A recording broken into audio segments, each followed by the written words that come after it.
So it's my great pleasure to be back with you folks again. It's always great to have a chance to speak with Orange County Audubon, which is just a wonderful organization. So thank you for asking me to talk about pelagic birds, because pelagic birds are really one of my favorite. And here we have Corey's shearwater, one of the kind of classic offshore birds. So when you go out and you want to go look for oceanic birds, which is really what the pelagic birds means. These are birds of the open ocean. And so when you go out,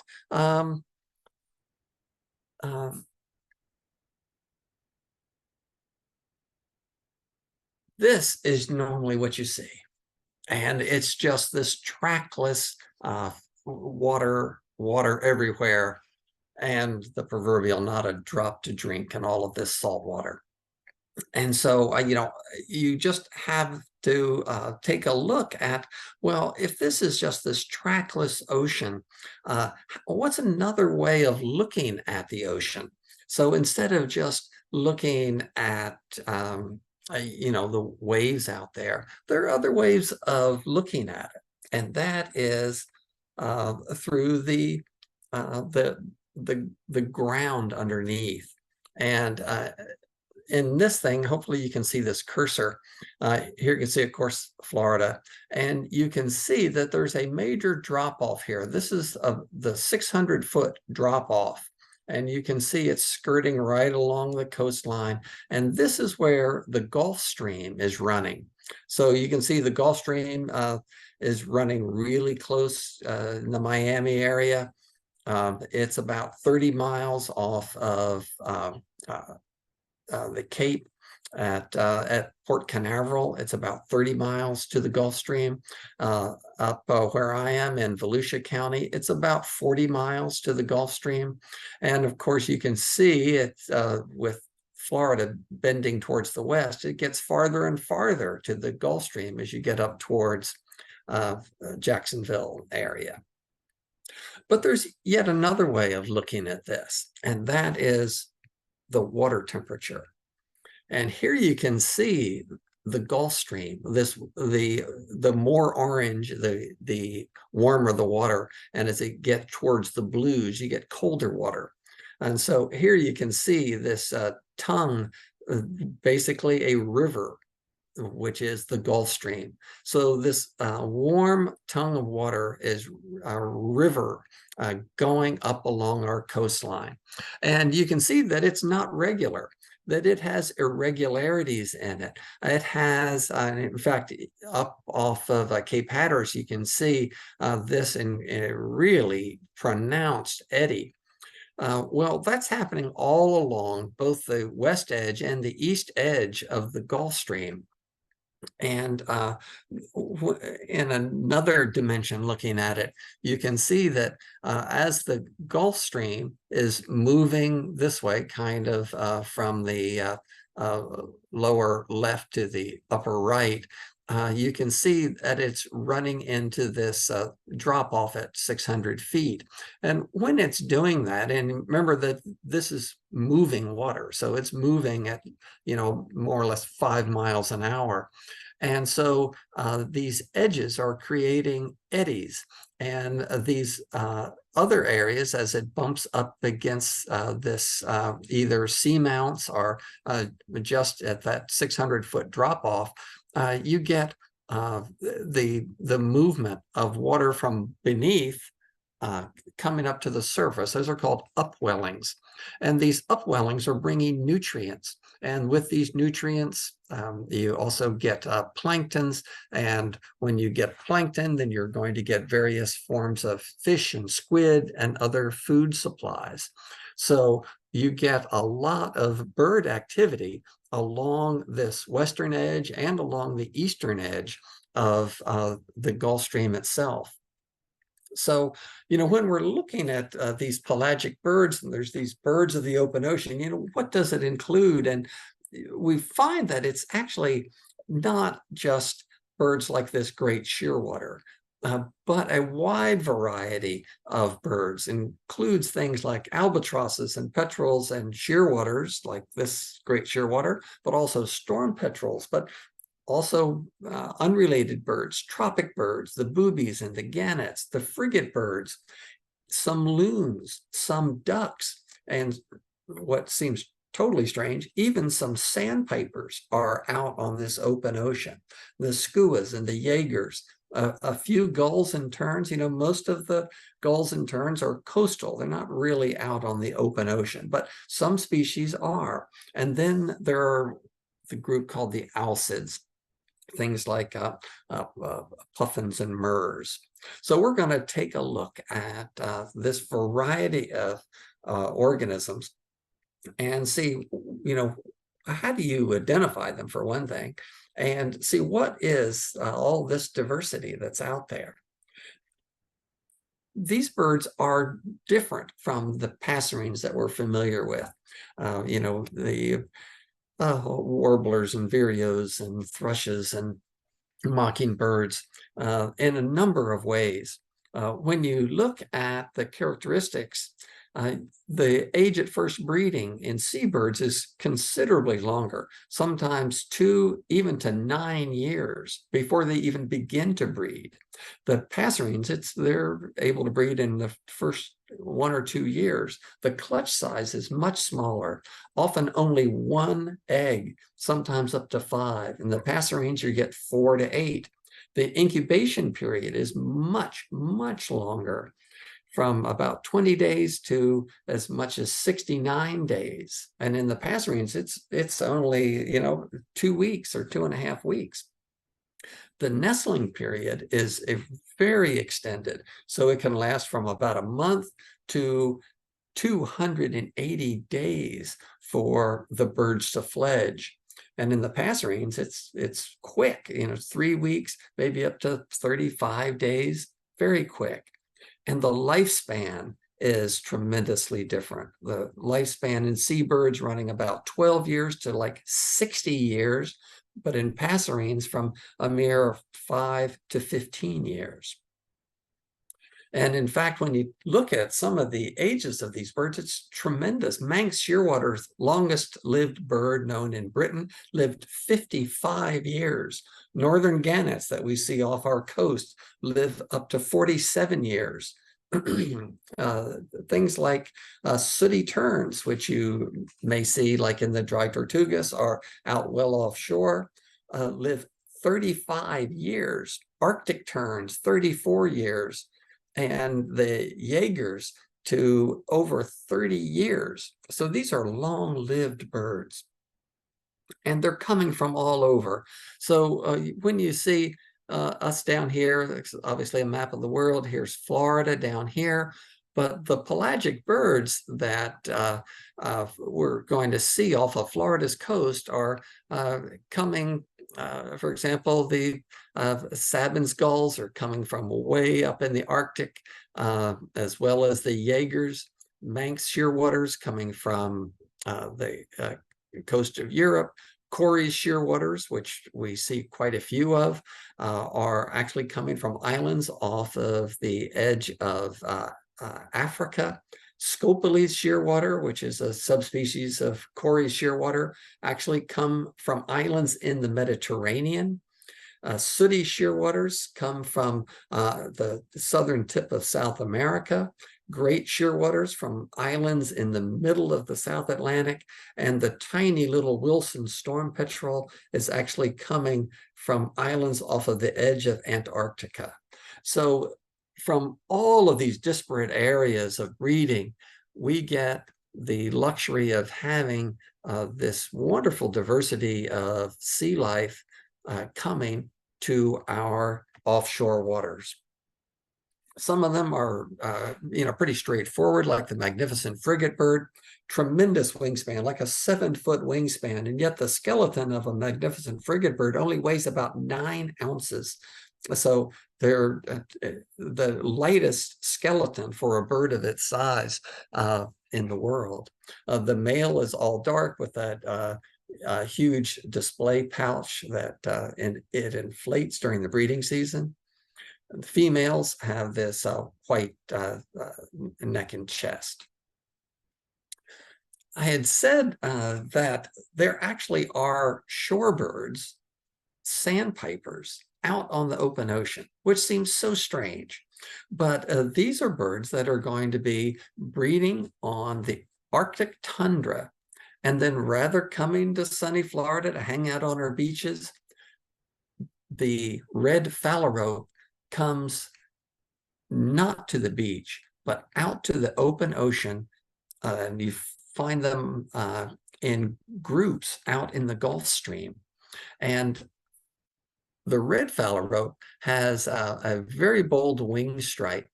It also has an evenly gray back, and it has this black mark around the eye, and at least a relatively blunt bill. We'll compare that in a minute. So here's one sitting on the water. This is out in the Gulf Stream, where virtually all of the photographs I'm going to show you today I took out in the Gulf Stream off of Volusia and Brevard counties. Here you can see this nice even gray back, black mark around the eye, and this relatively blunt-tipped bill. When they fly, you can see this bold white wing stripe, nice evenly gray back, gray tail. And, you know, it always, to me, it's like, who names these birds? And I mean, this is the red phalarope, but if you see a red phalarope in breeding plumage, I photographed this in Alaska, this is a red phalarope in prime breeding plumage with this all red underside, big white patch on the face, yellow bill, and black cap. Stunning, stunning bird. The other phalarope that hangs out in the open ocean are red-necked phalaropes. And these, this is out in the Gulf Stream. You see a little cluster of them just kind of floating on the water, which immediately should be a red flag that this is peculiar for shorebirds.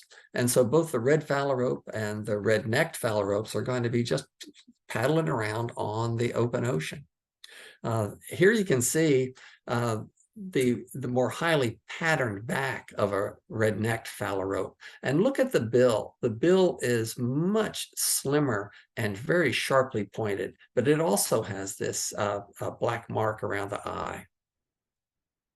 And again, you may wonder who names these birds.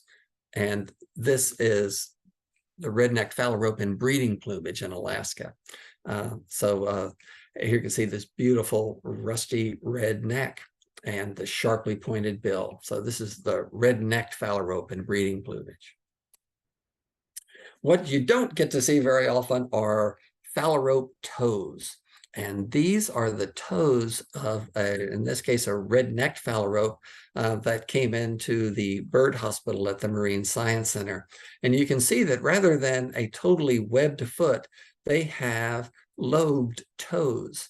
And this allows them to be able to walk more easily on the Arctic tundra where they're going to breed, and then also to be able to paddle along on the open ocean, because when they pull the foot forward, those little lobes fold back, and when they pull the foot back as they're paddling along, those lobes spread out and help them to paddle along on the open ocean.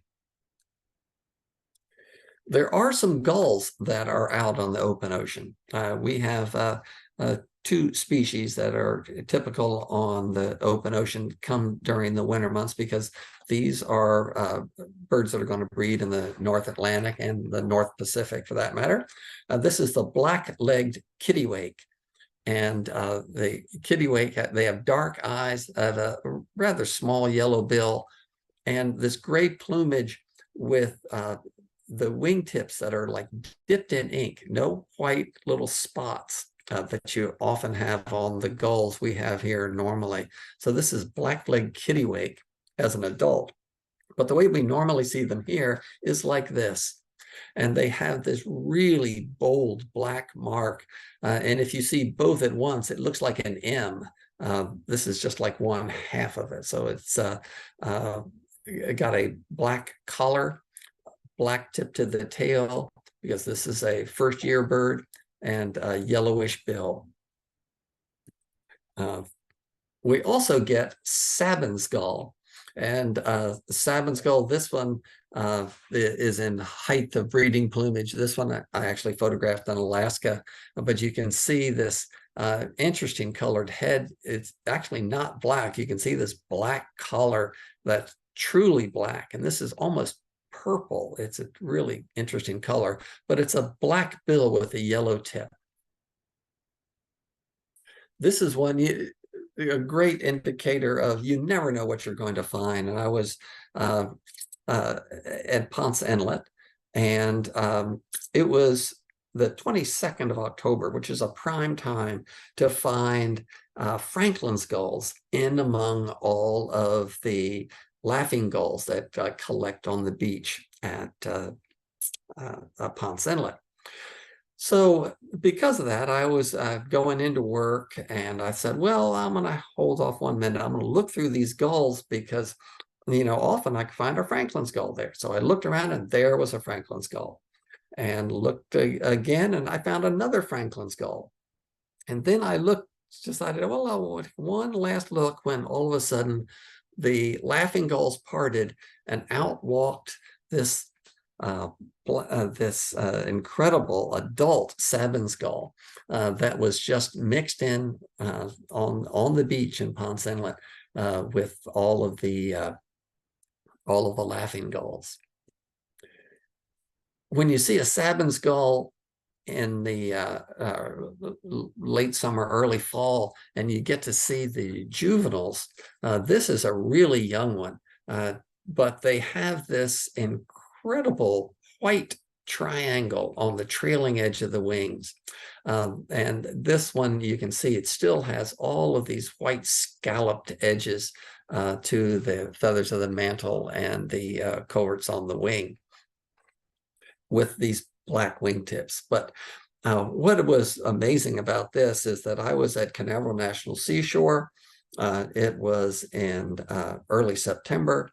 And then all of a sudden, the Sabin's gull flies in off the ocean and lands right in front of me. It had 24 miles of undeveloped beach to land, and it landed right in front of me. So sometimes it's much better to be lucky than good. So this is a beautiful Sabin's gull.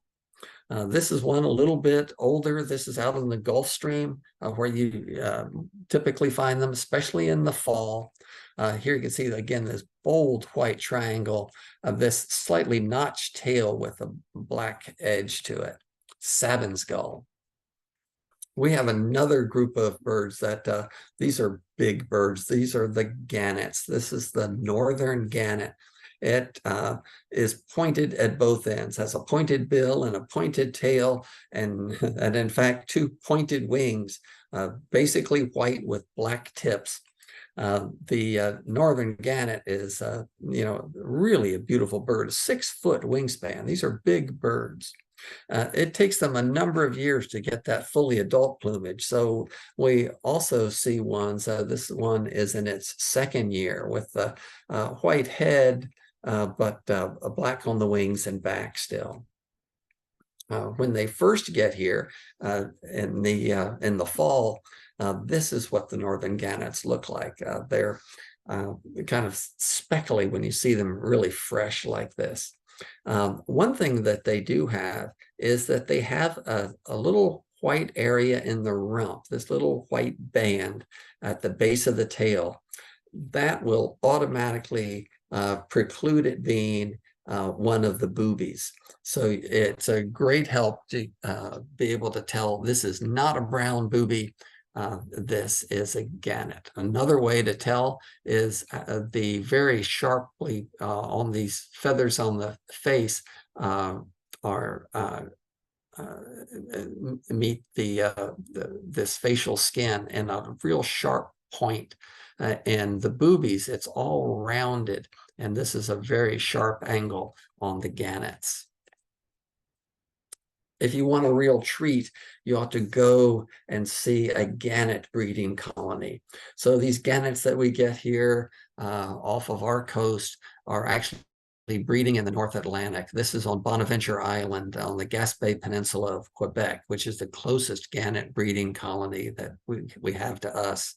There are also big gannet colonies up off of Newfoundland. Sometimes you never know what you're going to find. And in this sargassum weed that collects on the western edge of the Gulf Stream, you often get these big mats of this floating algae called sargassum weed that washes up on our beaches. I'm sure you've seen it washed up on the beaches. Well, here I was out 45 miles off of the coast, and what's in the sargassum weed but a coot? So you never can tell what you're going to find out there. Another time I'm out, and I was out about 95 miles offshore, and I see this bird coming in from the right, and it's flying fast, and it's this really clipped wing beat, and I'm going, wow, what is that? And I thought, well, maybe it's like a long-tailed Jaeger. It wasn't particularly big, and it was brown. It was flying across, and I'm going, I don't know. And I was on a really fast boat, so we took off and was able to cut it off. And so we're traveling this way. The bird was coming in this way, and we came up to it, and I went, dang, that's not a Jaeger. It's a Chuck Will's widow. So 90 miles off of the coast, there was a Chuck Will's widow, probably flying from the Bahamas or the Caribbean islands to North Carolina. So you never can tell what you're going to find. Sometimes you get lucky and you find one of the most beautiful of our terns, the Arctic tern.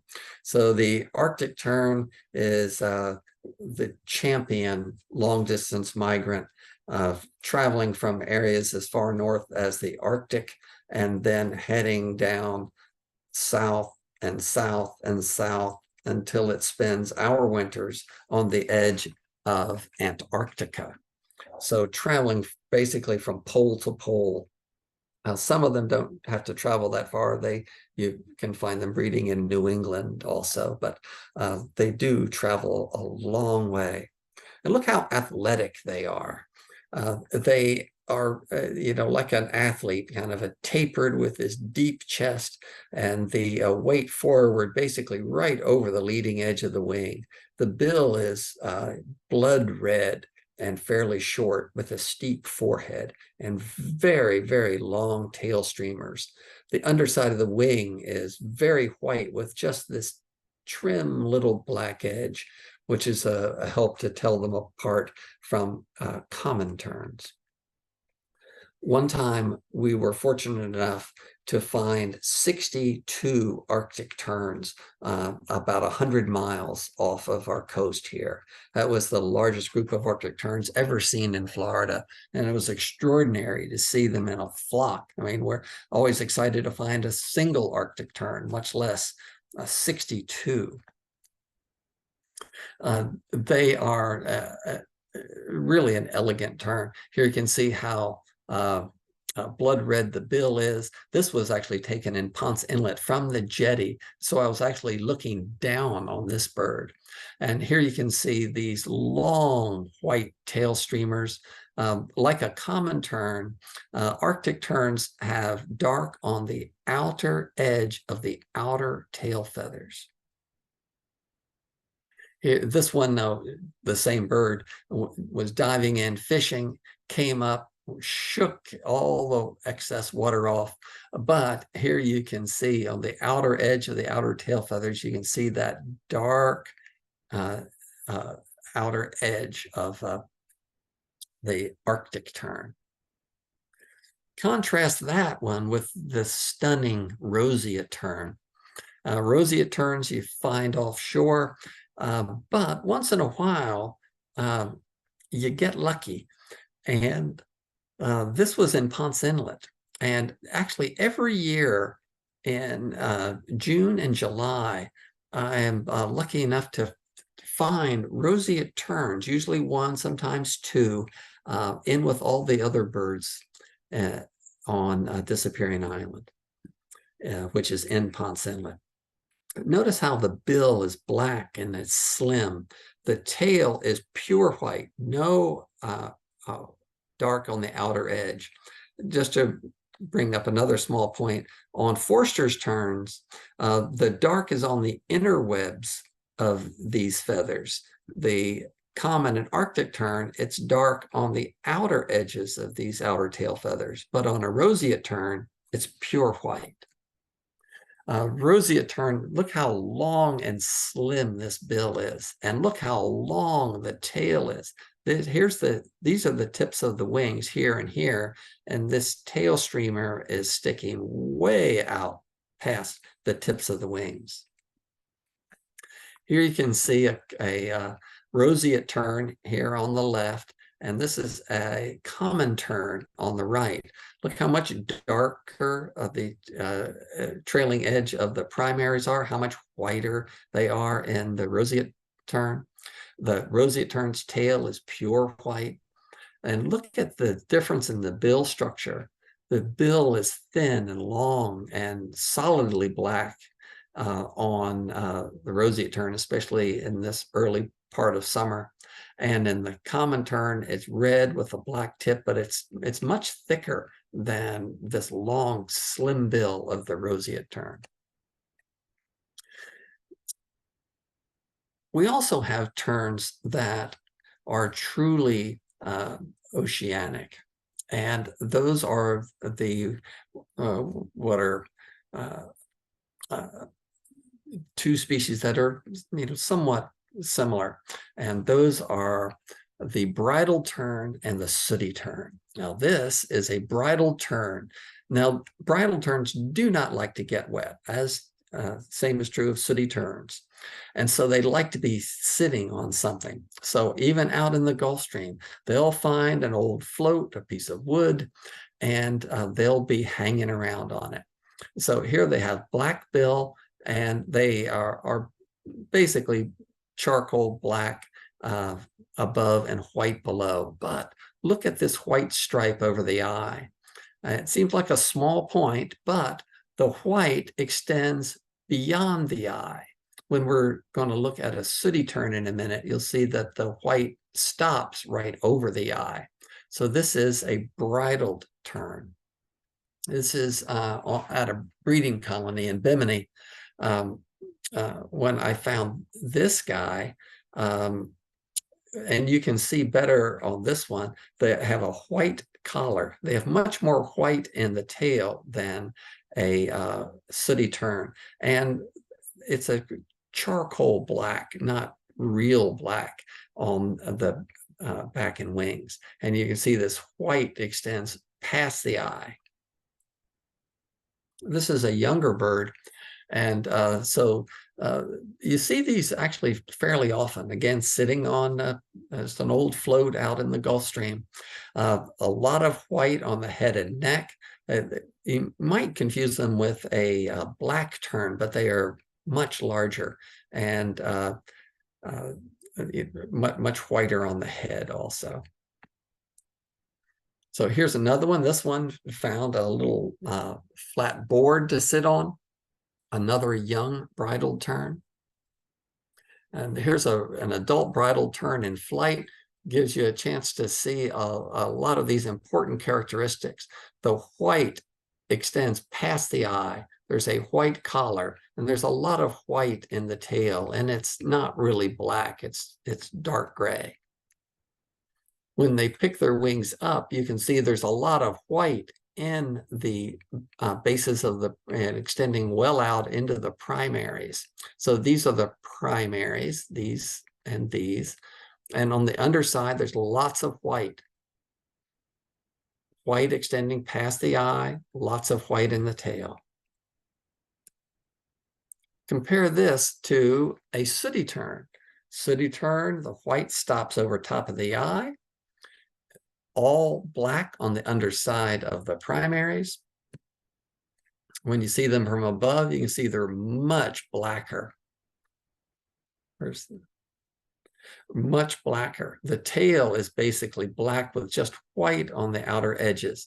The white goes right over top of the eye and stops. So if we look at them together, on the underside, this is bridle tern on the left, sooty tern on the right. So black in the underside of the primaries and the sooty tern, lots of white on the underside of the primaries and the bridle tern, lots of white in the tail, lots of black in the tail of the sooty tern. The white extends well past the eye, and the bridle tern stops right over the eye in a sooty tern. On the other side, the sooty tern is much blacker, very black tail with little white outer feathers. The white stops over the eye. The white extends beyond the eye. There is a white collar, much paler tail. So that's how to tell a bridle from a sooty tern. Just to confuse things, sooty terns, when they're young, are all dark, which is kind of nice. I mean, you could conceivably confuse them with a black tern, but they're considerably larger than that, and they have a few white specklings on them too. So this is a juvenile sooty tern. Oh, actually, I want to stop right here because I wanted to talk about sooty tern for just a minute, because when we talk about the attributes of for example, a sooty tern, like, you know, even where do they nest? And we're fortunate in Florida to have sooty tern colony in the dry tortugas. So on the dry tortugas, there can be up to 80,000 sooty terns that are going to be nesting there. And yet the rest of the time, they're off and leave the nesting grounds and they fly. Now, remember we were looking like these bridle terns and the sooty tern too. They like to sit on things. Why do they like to sit on things? I remember both of these are birds that live on the ocean, but sooty terns really don't want to get wet. Sooty terns are going to actually get waterlogged if they get wet. So here, this conundrum.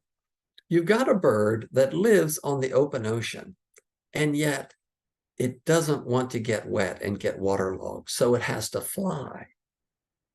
Well, if you're going to spend, believe this or not, 5 years before you start to breed, you're not going to come to land for 5 years.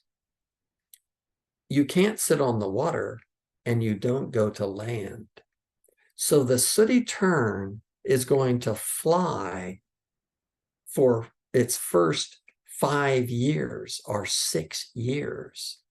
And so it's like, what? How is that possible? And so more recent studies have shown that they're able to actually have extremely little sleep, and they have a musculature that allows them to expend relatively small amounts of energy flying. And so they can actually sleep for seconds at a time and get enough rest. Add to that, that they live on the open ocean.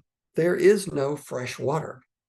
So they're also able to drink seawater. And with a gland in their skull, kind of between the eyes above the base of the bill, there is a salt gland. And so they're able to actually excrete the salt out of the salt water and survive.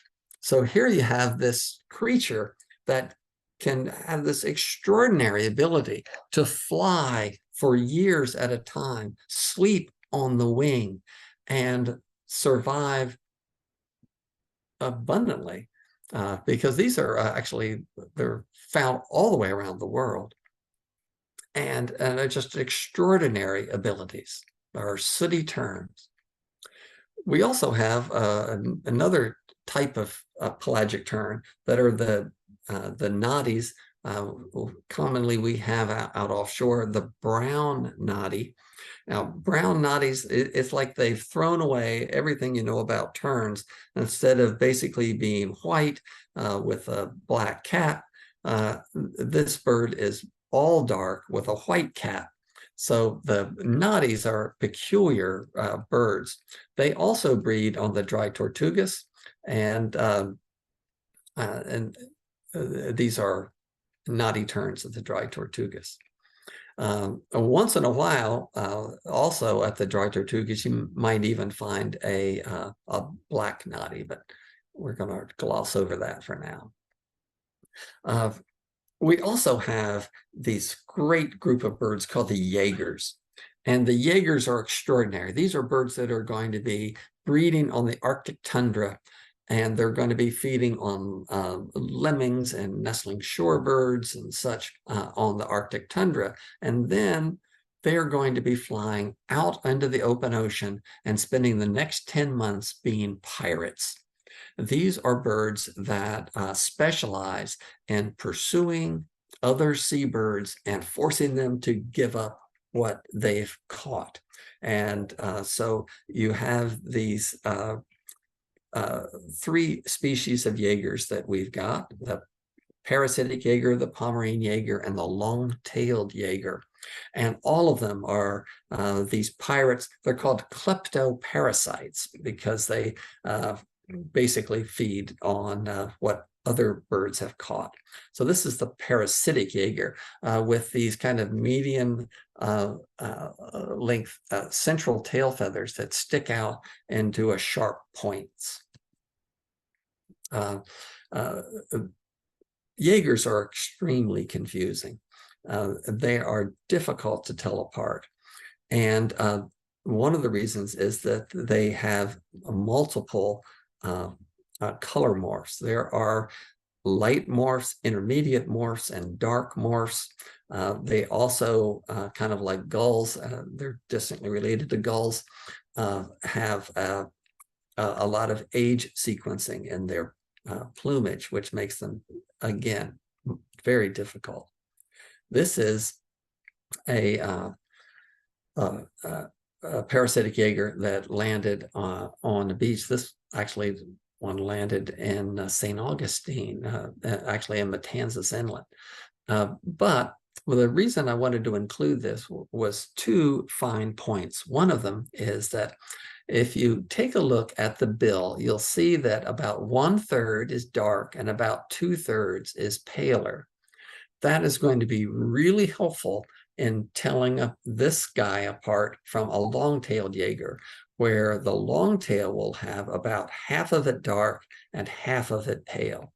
You can also see some little white feathers at the base of the bill, and that is a real good diagnostic feature for parasitic Jaeger.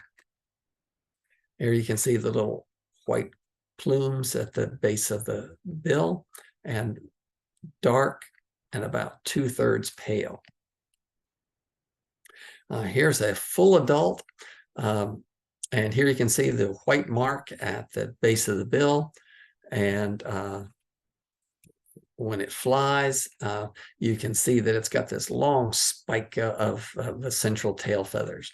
So the central tail feathers are another thing that help to tell the various Jaegers apart. This is an adult parasitic Jaeger. Compare that to this bruiser. This is a Pomeranian Jaeger. Pomeranian Jaegers are big and chunky and powerful, and they often have a lot of dark on the face, and the dark drops way down on the face, down well below the bill. This is Pomeranian Jaeger. They have a very peculiar tail. Remember how in the parasitic Jaeger, the central tail feathers were long and spiky? Here, the Pomeranian Jaeger, the central tail feathers are broad, and they are very peculiar in that as they grow, they actually rotate 90 degrees. And so they end up with these big, wide, blunt areas. Here you can see them here also, so that actually because they're twisted 90 degrees, when the bird is flying parallel to you, you see this kind of blob-like area, and they call these spoons. So Pomeranian have these big, broad spoons on the tips of the central tail feathers. Younger birds don't have that, and so they get more difficult. But part of them is just the bulkiness of them. And another feature that they have is here are the primaries. Oops. Well, this one will do. Here, this is not a time lapse. These are 4 Pomeranian Jaegers that were out in the Gulf Stream, took off together. But it shows an important point. Pomeranian Jaegers and parasitic Jaegers show a large white area in the underside of the wing, but Pomeranian Jaegers also show, and these are the primary coverts, and they have pale bases. So you get 2 white areas, a white area here and a white area here, and they call this the double patch.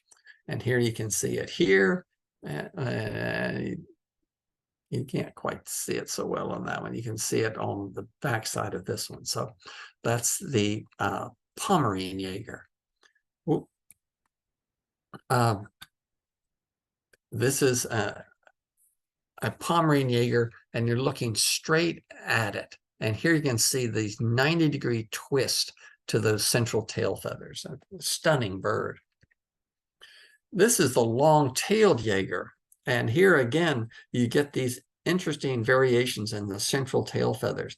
This is a full adult, and I took this in Alaska, but you get these long central tail feathers.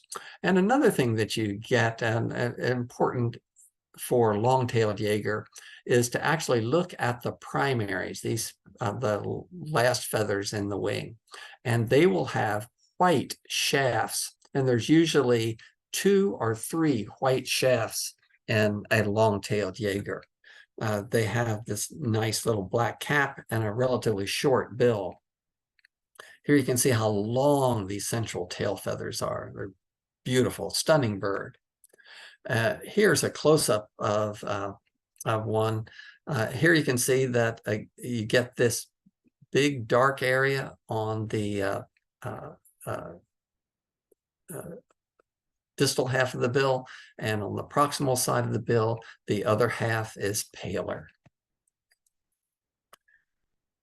I include this one, even though it's not a very good picture, because it shows both a Pomeranian Jaeger there in the background and a juvenile light morph long-tailed Jaeger in the foreground. Look how much bigger the Pomeranian Jaeger is. It just dwarfs this long-tail, and the long-tail has this really pale head. When you see them offshore or even from shore, they're actually very distinctive. Oh, darn. When they're flying, take a look. Here's the Pomeranian Jaeger on the right, the long-tailed Jaeger on the left. Look how much slimmer, how athletic looking the long-tailed Jaeger is. They kind of like that Arctic tern in comparison to like a common tern. The long-tailed Jaeger is really athletic looking. So it has, kind of a trim waist and a really broad chest. And here you can see Pomeranian Jaeger looks like he's had a few too many beers. He's kind of roundish looking. So very different profile. All right, I want it to stay there. Here's a long-tailed Jaeger. This is a second-year long-tailed Jaeger. These white shafts to the primaries and dark in the secondaries, and a little beginnings of those long white, long central tail feathers. This is a juvenile long-tailed Jaeger. And here you can see two white shafts, and this was a really fresh juvenile in late August in Ormond by the Sea. Here you can see little, basically rounded head, short bill, small amounts of white on the underside of the wing, and this black and white on the under tail coverts, two white shafts on the wing. Here you can see the central tail feathers on a juvenile longtail are rounded, and these black and white bars on the underside of the tail. And on the upper side, again, black and white barring on the upper side. And you see this really young juvenile. A really young parasitic Jaeger has really warm tones to it, sometimes almost rusty looking, whereas the long-tailed Jaeger, really cold tones to this. So that's the juvenile long-tailed Jaeger. Once in a while, we do even get a South Polar skua. We've had actually one in Ponce Inlet one time, but the only one we've had out offshore was one time. First bird of the day was a flyby South Polar skua out at about 90 miles offshore. And we get to these other birds that are just the classic seabirds, the tube noses, those birds that are the Procellariiformes, and they include things like the albatrosses and the shearwaters and the storm-petrels and the petrels. So they have raised tubular nostrils. That's why they get the name tube noses. They have a strongly hooked bill. They breed in colonies. They lay only a single egg. They have a very keen sense of smell. They produce oil in their stomach to feed the chicks. And most of them actually swim underwater using their wings. And because of this, and because both sexes are able to incubate the young and feed the young, they can spend tremendous amounts of time foraging away from the nest. And so they're able to go for hundreds of miles to gather enough food to be able to come back and feed the youngsters. This is a great shearwater.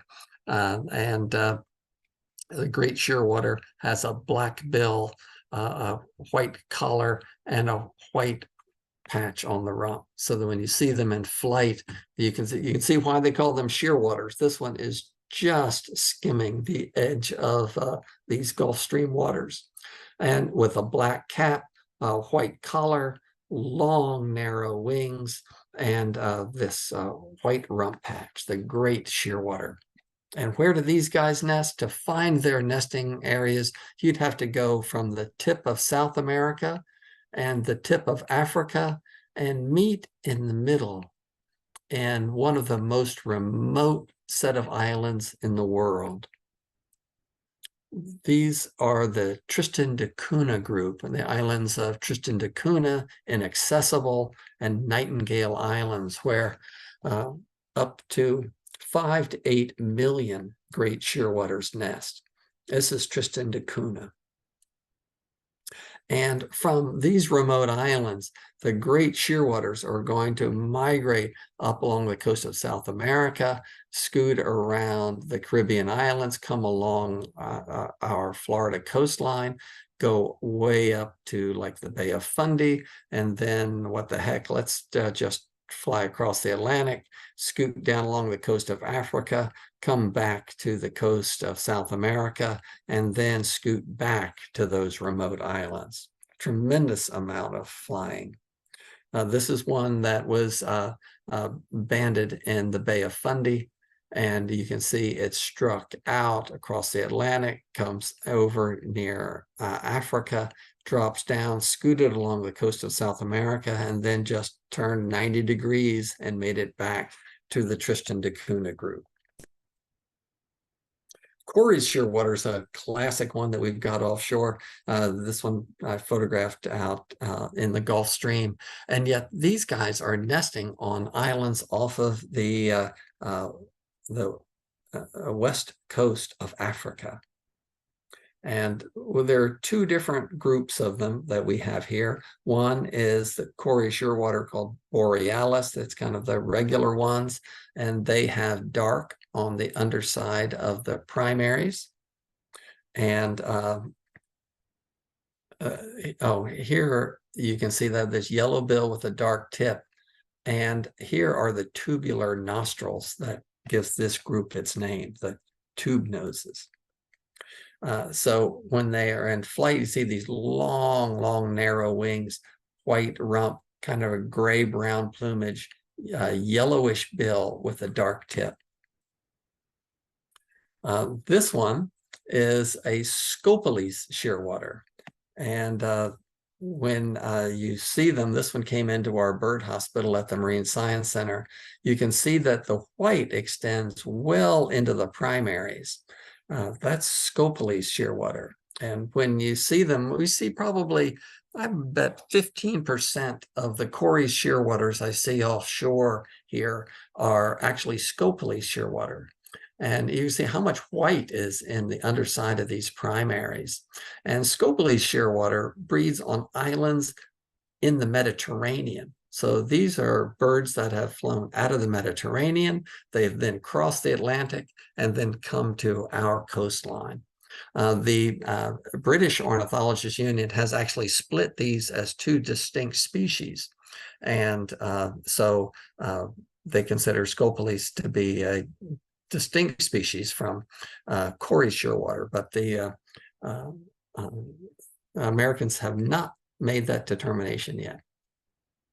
Here you can see another Scopoles with all that white on the underside of the wing.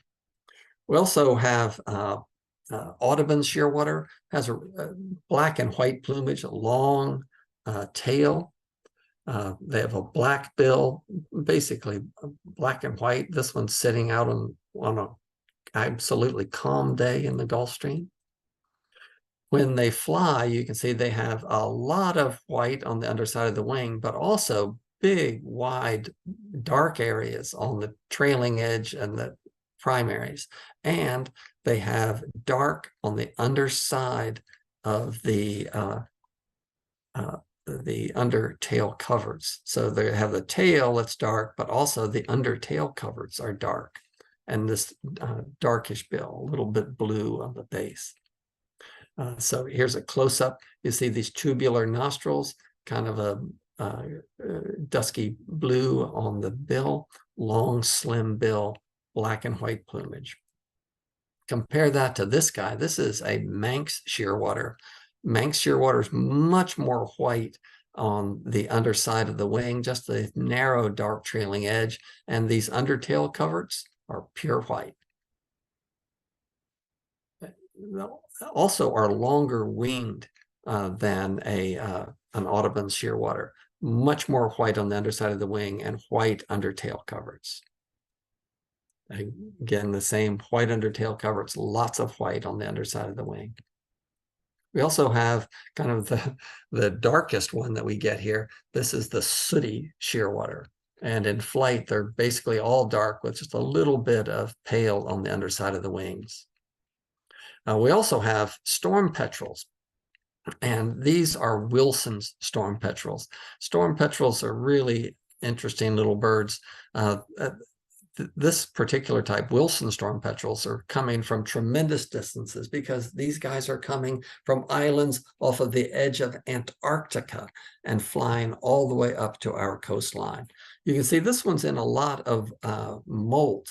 And so when this was taken in the Gulf Stream in May, you see there's a lot of wing molt here. And so this is classic for a Wilson storm petrel in May and June, when there's a lot of wing molt going on, except for the first year birds, which are not in wing molt. They patter along the surface and use their feet to kind of move them along and hold them in one place, the wings held up and they're grabbing small little organisms or even oil off of the surface of the water, oil from plankton, or in this case, because I put out an oil slick of menhaden oil. Sometimes I see significant numbers. I've had groups as large as 300 Wilson storm petrels in one group, and this is well out into the middle of the Gulf Stream. Also have Leach's storm petrel that have a notched tail, kind of a narrow white rump, and a brownish, what's called an ulnar bar that stretches across the upper surface of the wing. They often have a little dark that invades this white rump, and they're not as black as band-rumped and Wilson storm petrels, and much longer wings. And their wings are have an interesting style. They flap kind of like a nighthawk. So it's helpful just to look at the different flight styles of all of these particular birds. So the Leach's storm petrel flies basically like a nighthawk. The Wilson storm petrel kind of flutters around more like a butterfly, and the band-rump storm petrel looks like a kind of a miniature shearwater zipping around. The Leach's storm petrel with that angled tail and this big pale bar on the upper surface. This is a band-rump storm petrel, and has a nice white rump. It's a bigger bird. This one is, you see, is molting. This is classic for a type of band-rump storm petrel that is part of a complex group. It appears as if there may be as many as 4 different species in this group called the band-rumped storm petrel complex. This one is Grant's storm petrel. This is another one that I found one July that had some peculiar characteristics that may be even a different type of band-rump called the Madeiran storm petrel. This is the rarest one that we've ever found out there. This is a European storm petrel. This is the first record for Florida. Very black on the upper surface, kind of long wing, but a very small little guy. Notice he has white on the underside of the wing when it's arced up, and small. Now, this is a Wilson storm petrel, which is little, and here's the European storm petrel, even smaller. Here you can see another thing. Notice it doesn't have those bold ulnar bars at all, and it does have a little white mark here. This is characteristic, of European storm petrel. We also have things, the great group of birds, the gadfly petrels. This is the black-capped petrel, and it's part of a group called the gadfly petrels that have this remarkable arcing wing pattern. They rise really high and are super fast. On the underside of the wing, they have this big black mark. They're basically white underneath and dark above. This is probably an intermediate type, lots more white on the face, like the eye is virtually isolated, but a dark mark here. Sometimes there is a completely white face type that has no dark mark right here. So it's all a little confusing about black-capped petrels. What's going on? Do these represent even 2 distinct species, or is it just regional variation? It still has not been figured out yet. Sometimes, we find out information in odd ways. This is actually a map of what's called Fayet's petrel, and these birds were banded on this island here off the coast of Western Africa. And these are all the recordings where it popped up. Actually, it was several birds, and these are where they all popped up. But look at this cluster. Phaeus petrel had never been recorded in Florida, and yet obviously the bird here was here and it's all up and down our coastline, and they've never been seen until Larry Manfredi and Roberto Torres found one off of Miami. And so this was Florida's first record of a Phaeus petrel. We even get things like northern fulmars. You'd think it looks like a gull, but it's not a gull at all. You can see, maybe you can see them a little better. These big tubular nostrils. We got actually 2 of these in at one time into the bird hospital at the Marine Science Center.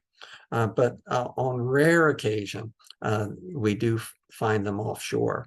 They're white with the gray on the back. They look like a gull, but they are related to the shearwaters. Here you can see this huge tubular nostril, really strangely shaped thick bill. We also have boobies, several different species of boobies. This is a brown booby. This is a young bird. We also have masked boobies. Masked boobies go through a whole sequence of plumage changes. This is in its first year. This is in its second or third year. And masked boobies have, unlike a gannet that has just black on the tips of the wings, the entire trailing edge of the wing is black on a masked booby. And this is the rarest one that we've got here. This is a red-footed booby. My favorites, though, have to be the tropic birds, the extraordinarily beautiful birds with this long streamer tail and a yellowish bill, dark mark on the eye, very white, both above and below. But in the white-tailed tropic bird, you have just the primaries are black. And when you see them from the upper surface, they have just the white, just the black rather, on the outer primaries, but they have this black mark that slashes across the upper surface of the wing. This is one that was diving for its food. And here you can see this super long streamer tail. So even when they're young and they don't have the streamer tail, you can tell the white-tailed tropic bird from the red-billed tropic bird because only the primaries are black. You can also see that in the bill, it's kind of yellowish, but not very distinct yet. And the black around the eye only goes back a little bit. So when you see a white-tailed tropic bird, these are ones that came to our bird hospital, you see just a black comma, little black moving on the back. Compare that to the red-billed tropic bird, and you see it has a whole back of the crown is black. And when they fly, not only that black on the back, but there's black not just in the primaries, but in those feathers at the base of the primaries. So the black extends over this whole area. So that's the red-billed tropic bird. Here you can see the black back of the head. This is oil, so that is not a field mark. That's just oil on this bird. We also get, strangely enough, some of the alcids, and we've had various influxes of razorbills over the year. This is one of the adult razorbills. Sometimes we get younger birds. This is a younger razorbill. This was in Ponce Inlet. And occasionally we get a dovekie.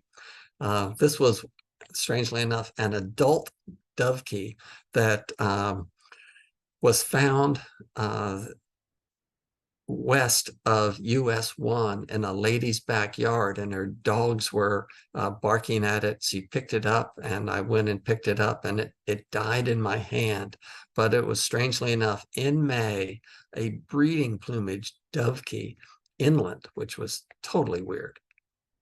Also, we've had the thick-billed murre and even the Atlantic puffin. And in fact, just this last few weeks, we've had 3 Atlantic puffins, no, 4, up and down the Atlantic coast this year. The rarest one would have to be this guy. This is an ancient merlet that was found washed up in Ponce Inlet one year. So this was the first ancient merlet ever found in Florida. It normally would be at home on the Pacific coast, or even the Pacific coast of Asia, and certainly not in Florida.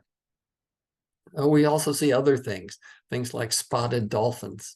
This is a really rare dolphin called the Clymene dolphin, and creatures like the leatherback sea turtle. And those are, this one was feeding on jellyfish, and you can see the jellyfish streamers streaming out of the mouth of this leatherback turtle. It's an extraordinary day. Also get whales like the North Atlantic right whale, sometimes coming very close to the boat. So we have this incredible array of bird life that's out on our coastlines, and they're just waiting for people to have a chance to go look. So I'm actually teaming up with the American Bird Conservancy, and we're going to start a public series of pelagic trips, probably going out, at least the initial ones, out of Port Canaveral, but I'll keep you posted with adventures to come. So thank you very much. Appreciate it. Be glad to answer any questions that you might have. Thank you so much. That was terrific. That was great. Thank you. Yeah, I had a question, and we had a lot of thanks and great talk on the chat.